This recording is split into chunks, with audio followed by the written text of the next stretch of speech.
There is an interesting story in our Talmud in Tractate Sotah on the 40th page about two rabbis that came to give lectures in a city, and one of them was giving complex lectures on halakha, on Jewish law, and on the Talmud, and the other was telling Agadas, various stories and midrashim. So pretty much everybody went to the lecture of the second rabbi. And the first rabbi was very upset, so the second one gave him the following moshel, the following parable, I guess. That two salesmen came to the city. One can sell very expensive precious stones, but very few people are going to appreciate it or have the money to buy them. It's only specialists that have the money and have the appreciation of very unusual diamonds that might be able to buy this. So it doesn't have a long line of people. The other one sells cheap household items in kind of 99-cent store today. So there's always a lot of people. There's always a crowd of people buying things. So he wanted to say that, look, yes, a lot of people want to hear my lectures and not yours, not because your lectures are somehow worse than mine. On the contrary, your lectures are very precious, but very few people can appreciate it, and very few people want to hear complex Talmudic discussions. That's why there are a lot more people coming to my lectures, where I tell stories and anecdotes, and that's the kinds of things that people love to hear, and various interpretations and midrashim on verses of the Torah. That's much more popular than a discourse on Talmudic sugya. So this, I think, is a nice parable that applies today very well. There are so many videos on YouTube that get millions of views. And you might wonder, what exactly is it about this video? What if for instance, it's a person saying something, what did this person say? Is this a very smart person? Is this a very deep and knowledgeable person?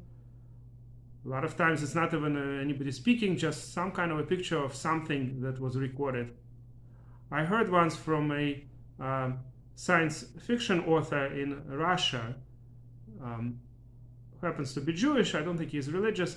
So he said that he works very hard to produce short science fiction stories, and sometimes he makes new YouTube videos, and those videos gather maybe a few hundred views.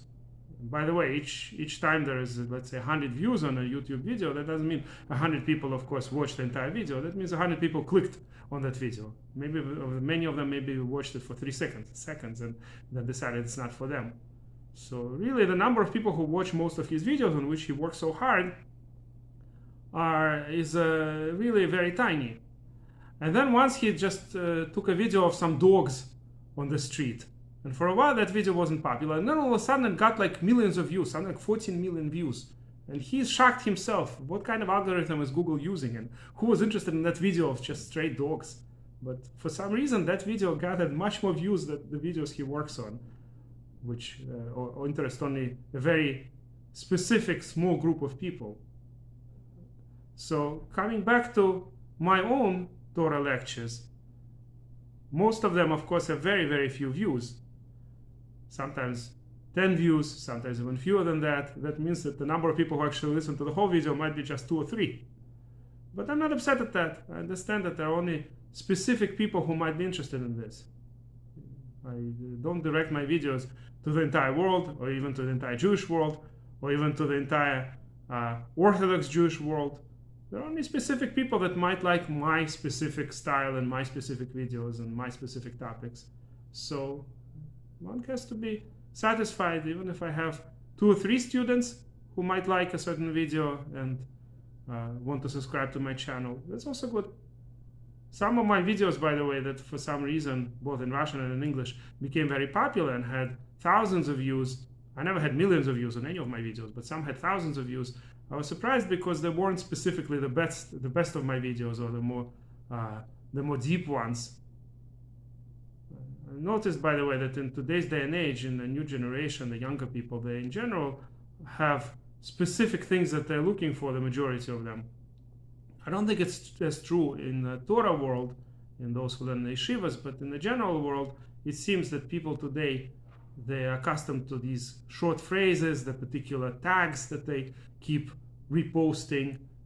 Deep thinking is not really as valued. Whatever the people were taught, used to be taught in colleges and universities, it's no longer true. It seems that people are much quicker, and there's reasons why they used to have these limits on the social networking sites of how many even lines, how many words you could say in one post. Everything has to be very quick, short ideas. Obviously, anything deep cannot be described in just 2-3 words, or even 20 words. But that's the attention span of a lot of people, unfortunately. But again, I'm not targeting the general audience. I'm not targeting even all the Jewish audience. Only specific types of people who are interested in Torah lectures and specific kind of Torah lectures that I can deliver. Every person has his or her unique style. So whatever I say is good for some people, and that's good enough. If there will be even some people who are watching my videos, I'm happy with that. I'm quite satisfied with the story of the Talmud, that sometimes even great rabbis didn't have that many listeners on their lectures. So I'm certainly not better than them. I'm much worse than them. And if you like this video, please press like. And please, if you do think that my videos are interesting and useful to you, you could subscribe to my channel.